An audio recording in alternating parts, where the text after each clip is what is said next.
बुराई पर अच्छाई की जीत के पर्व विजयादशमी की हार्दिक बधाई एवं शुभकामनाएं। यह पर्व पर हम कई खराब आदतों को छोड़ अच्छी आदतों को अपनाते हैं।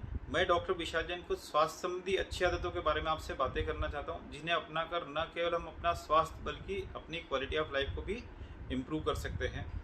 प्रधानमंत्री जी ने हाल ही में कहा है कि जब तक दवाई नहीं तब तक ढिलाई नहीं। उनके कहने का तात्पर्य है कि अभी खतरा पूरी तरीके से चला नहीं है, वायरस हम लोगों के बीच में ही है और संक्रमण का खतरा बना हुआ है। जल्द ही वैक्सीन भी उपलब्ध होने की अब संभावना काफ़ी प्रबल हो गई है। तो जब तक हमें हारना नहीं है, हमें थकना नहीं है और हमारी सावधानियों को छोड़ना नहीं है।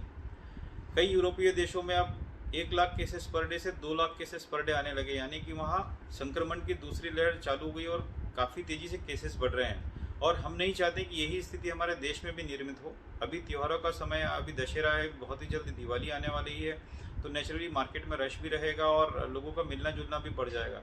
पर अभी हमें कुछ दिन तक और नियमों का कड़ाई से पालन करना है, जिन्हें हम एक बार फिर से बात कर लेते हैं जिनके बारे में। पहला है मास्क का पहनना।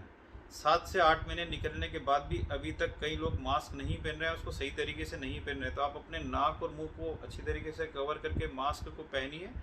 ये जब तक वैक्सीन नहीं है, जब तक मास्क ही हमारा वैक्सीन है, तो हमें मास्क को बिल्कुल नहीं छोड़ना है और इसे अवश्य पहनना है। दूसरा है सोशल डिस्टेंसिंग का कड़ाई से पालन करना। चूँकि अभी मार्केट में काफ़ी भीड़ हो गई है, तो हम ऐसी जगहों पर जाने से बचें जब तक कि हमें बहुत आवश्यक ना हो। तो हमें कुछ दिनों तक और सोशल डिस्टेंसिंग का कड़ाई से पालन करना है।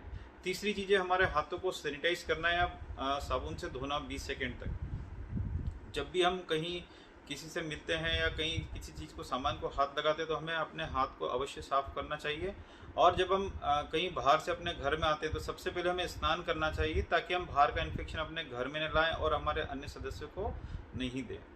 एक बुराई से हमें और बचना है, वो है हमें दोषारोपण करने से, कि हम अपनी लापरवाही या गलतियों के लिए दूसरों के ऊपर दोषारोपण करते हैं, शासन पे, प्रशासन पे या स्वास्थ्य कर्मियों पे। तो हमें इस दोषारोपण की बुरी आदत को भी इस पर्व पर हमें छोड़ना है।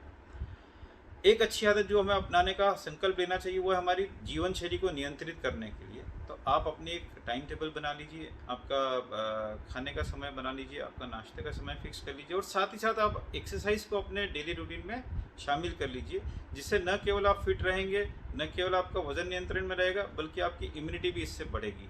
और जो सबसे ज़्यादा जोर अभी दिया जा रहा है, वो हमारी इम्यूनिटी बढ़ाने पे दिया जा रहा है, क्योंकि अगर हमारी इम्यूनिटी अच्छी रहेगी तो हम वायरस इन्फेक्शन से भी बचे रहेंगे और हमारा स्वास्थ्य भी ठीक रहेगा और अन्य कई बीमारियों से भी हम लोग बचे रहेंगे। एक बात मैं यहाँ विशेष रूप से कहना चाहता हूँ कि कई लोग सप्लीमेंट्स का काफ़ी अंधाधुंध तरीके से प्रयोग कर रहे हैं। उनके ओवरडोज के कारण कई लोगों को मुंह में अल्सर्स होने लगे हैं, पेट में अल्सर्स होने लगे हैं, लीवर में, किडनी में कई प्रॉब्लम्स आने लगी है।